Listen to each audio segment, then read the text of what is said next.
नमस्ते भारत, मैं श्रुति त्रिपाठी और आप देख रहे हैं आंखों देखी। आज हम आ गए हैं गया के विष्णुपथ मंदिर में और आपको बता दें कि आज से पितृपक्ष मेला शुरू हो गया है। मेला जैसा तो कुछ भी नज़र नहीं आ रहा है।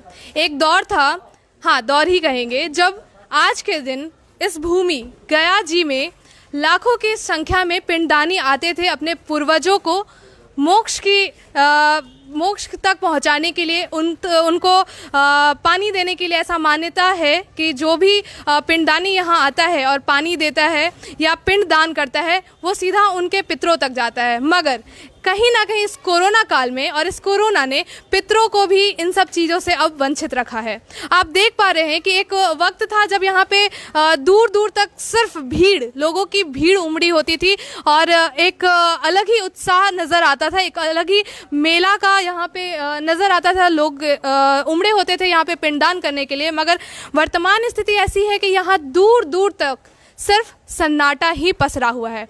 आप यहाँ देख सकते हैं कि पीछे मंदिर का मुख्य द्वार है जो कि बंद है। ऐसा शायद ही कभी हुआ है, नहीं ही हुआ है कि आज के दिन, मतलब ये 15 दिन का जो कहा जाता है पितृपक्ष एक महामेला है, एक गया के लिए बहुत बड़ा पर्व भी है। मेला बहुत बड़ा मेला है क्योंकि यहाँ देश विदेश से लोग यहाँ आते हैं पिंडदान करने के लिए। मगर आज की स्थिति ऐसी है कि यहाँ पे कोई भी नहीं है। आप देख पा रहे हैं कि पूरा का पूरा सन्नाटा है। और साथ ही यहाँ पे मेला व्यापारों के लिए भी बहुत ज़्यादा अच्छा होता है। साल भर की कमाई होती है जैसा कि हम जानते हैं, और इतने दूर दूर से लोग आते हैं और यहाँ पे सामान खरीदना और पूजा पाठ करना, तो हर चीज़ की कनेक्टिविटी कहीं ना कहीं टूट सी गई है। यहाँ पे मेला तो नहीं हो रहा है क्योंकि उसको रद्द कर दिया गया है इस साल। तो हम यहाँ के एक व्यापारी हैं, यहाँ पे प्रसाद का इनका दुकान है, इनसे जानने चाहेंगे कि ये मतलब कभी ऐसा आपको देखने को मिला कि पिंड दान के वक्त ऐसा कभी मंजर देखने को मिला हो कि दुकान कभी मतलब? अपने होश में तो अभी तक नहीं देखे हैं हम ऐसा। ये पहली बार लाइफ में देख रहे हैं कि मंदिर बंद है इस लॉकडाउन कोरोना काल में। इसके कारण पंडा समाज, दुकानदार लोग, सभी लोग का दिक्कत हुआ है। कोई रोजगार पर मार पड़ी है, आर्थिक स्थिति सभी का चौपट हुआ है। और इससे अब नीतीश कुमार जी से कहना यही चाहते हैं हम, जितने तरह के इस कोरोना काल में आर्थिक पैकेज का अनाउंसमेंट हमारे पीएम मोदी जी के माध्यम से हुआ है। फर्स्ट ऑफ ऑल कहना चाहते हैं कि फर्स्ट पैकेज उनका हुआ 1,70,000 करोड़ रुपया का, जिसके माध्यम से कुछ बिहार सरकार को भी मिला होगा कि आर्थिक स्थिति जो इस कोरोना काल में जिसको दिक्कत हुई है उसको कुछ न कुछ पैकेज मिलना चाहिए था। उसके बाद भी फिर 4113 करोड़ रुपया भी मिला बिहार सरकार को, नीतीश कुमार जी को। उस पैकेज के अंतर्गत भी हम लोगों को आर्थिक मदद कुछ नहीं मिला, न मंदिर कमेटी को मिला, न पंडा समाज को मिला, न दुकानदार लोग को मिला। उसके बाद फिर हाल फिलहाल इधर भी 890 करोड़ रुपया बिहार सरकार को मिला, नीतीश कुमार जी को। उसके दरमियान भी हम लोगों को कुछ नहीं मिला। और ये स्थिति ऐसा है कि हम लोग राशन कार्ड भी बनाने गए हैं, राशन कार्ड तक अभी तक नहीं बन के मिला। जिसको मिला भी है अभी तक टाल मटोल हो रहा है, अभी तक राशन का पता भी नहीं है।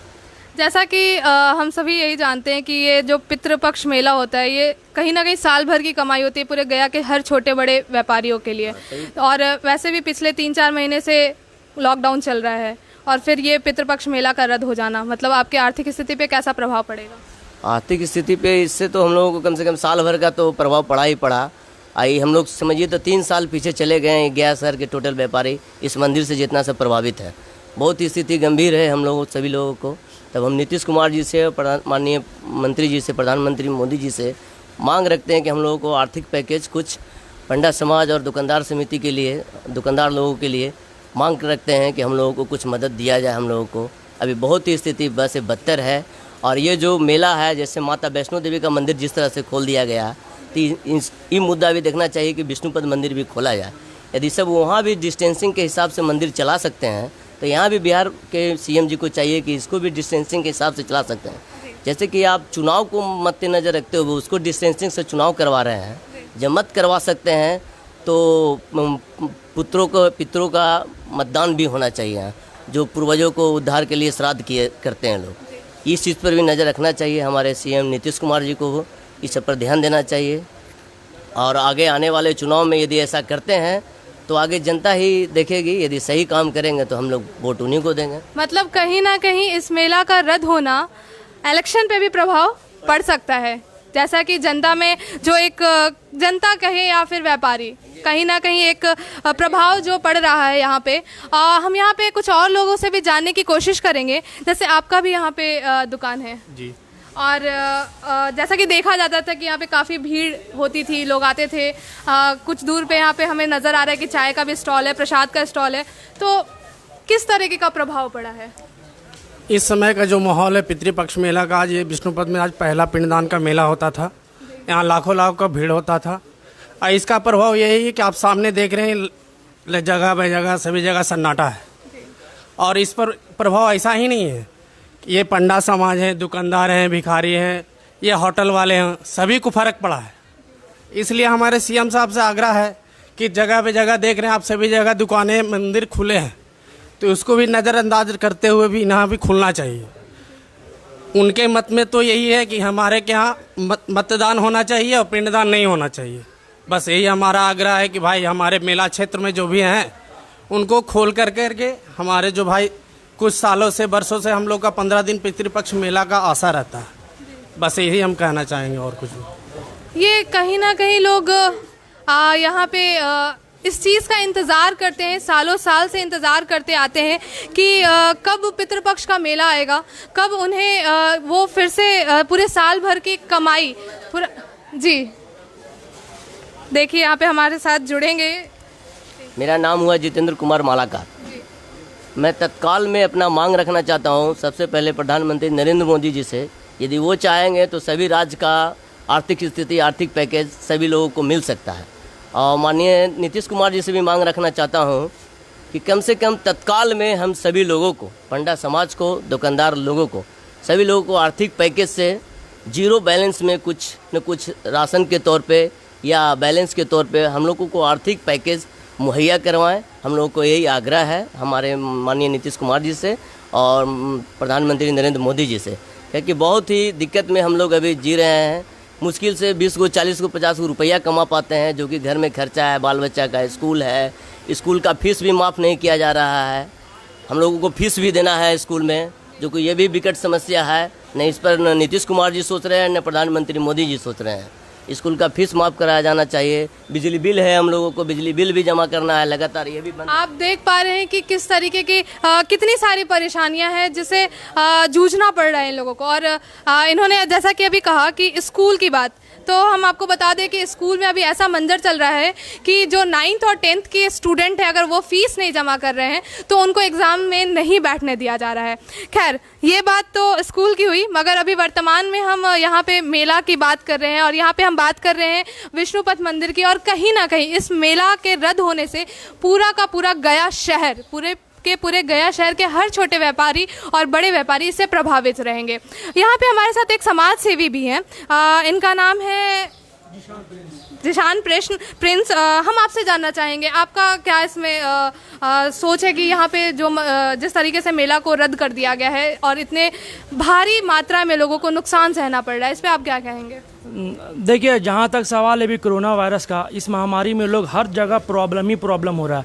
लेकिन अभी मैं विष्णुपद का सफ़र कर रहा हूँ, इस दरमियान मैंने यही पाया कि जब तक ये ज़िंदगी फुर्सत ना होगी काम से, कुछ समय ऐसा निकालो कि प्रेम कर लो श्री राम से। और इन बातों से मैं लोगों से भी आग्रह करता हूँ कि श्री राम से प्यार करो, श्री राम से मोहब्बत करो, कुछ अपना भी समय इसके प्रति निकालो, इस मंदिर के प्रति। ये एक पुराना मंदिर है जो लॉर्ड विष्णु को डेडिकेटेड किया गया था और इनके जो क्रिएटर थे वो थे एंशिएंट अहिल्याबाई, वही थे क्रिएटर इसके। लेकिन जहाँ तक मैं जानता हूँ इसके बारे में, ये एक हिंदू टेम्पल है और यहाँ मैं लोगों से यही आग्रह करूँगा एक समाज सेवी होने के नाते कि कुछ समय ऐसा निकालो, प्रेम कर लो श्री राम से, क्योंकि ज़िंदगी में काम की कमी कभी आपको ख़त्म नहीं होगी जब तक आप हो। बहुत बहुत धन्यवाद। मगर यहाँ पे तो बात ये है कि इस लॉकडाउन की वजह से, इस कोरोना के वजह से यहाँ के पितृपक्ष मेला को रद्द कर दिया गया है और रद्द किया गया है तो लोग कहीं ना कहीं आम जनता के बीच में भी निराशा देखने को नज़र आ रही है, क्योंकि वो एक प्लानिंग होता है साल भर की, उनकी भी प्लानिंग होती है कि हाँ पितृपक्ष का एक वक्त आएगा जब हमें गया जाकर पिंडदान करना है, अपने पितरों के लिए कुछ वक्त निकालना है। यही 15 दिन का एक मेला होता है जो लोग यहाँ पे आते हैं और पिंडदान करते हैं और यहाँ पे अपने पितरों की मोक्ष की कामना करते हैं। और हम यही देख पा रहे हैं जब जितने लोगों से हमें बात करके जो हमें मालूम चला, और हम आपको एक और तस्वीर दिखाने की कोशिश करेंगे कि देखिए दरवाज़ा तो बंद है भगवान का, मगर भक्तों का आना नहीं रुक रहा है। यहाँ पे भक्त आ रहे हैं दरवाजे से ही, भले दरवाजे से ही सही, मगर अपने ईश्वर का यहाँ से प्रार्थना, उनके प्रति जो उनके अंदर इच्छा है कि हाँ हम भगवान को कहीं से भी मन में है विश्वास, तो भगवान कहीं पे भी है, तो द्वार से ही उनका पूजा, उनकी अर्चना करके और उनका आशीर्वाद लेकर यहाँ से जा रहे हैं। मगर जो वर्तमान स्थिति है, आज का जो दिन है, आज का दिन गया का हर एक इंसान और देश विदेश में बैठा वो इंसान जो चाहता है कि उनके पितरों को मोक्ष मिले, मोक्ष की प्राप्ति हो, वो इंसान का आज बहुत प्रमुख दिन होता है, क्योंकि आज पिंडदान का पहला दिन है और यहाँ पे लोग नहीं आ पा रहे हैं क्योंकि ये जो पितृपक्ष मेला है जिसको रद्द कर दिया गया है। और काफ़ी सुविधा प्रदान की गई थी, मगर यहाँ के कुछ लोगों के द्वारा उसका विरोध किया गया। हुआ था कि ऑनलाइन आप डिजिटली पिंडदान कर सकते हैं, मगर यहाँ के कुछ लोगों के द्वारा उस चीज़ का विरोध किया गया है और उस चीज़ को रोक दिया गया है। मगर निराशा की बात यही है कि यहाँ के लोग जिनके अंदर विश्वास था, एक इच्छा थी, और एक व्यापारी जो पूरे साल आज के दिन का इंतज़ार करता है, वो इंतज़ार कहीं ना कहीं विफल हो गया है। इसी के साथ आप बने रहें हमारे साथ और देखते रहें आंखों देखी। मैं श्रुति त्रिपाठी और हमारे साथ है कैमरामैन हसमत अली। जय हिंद।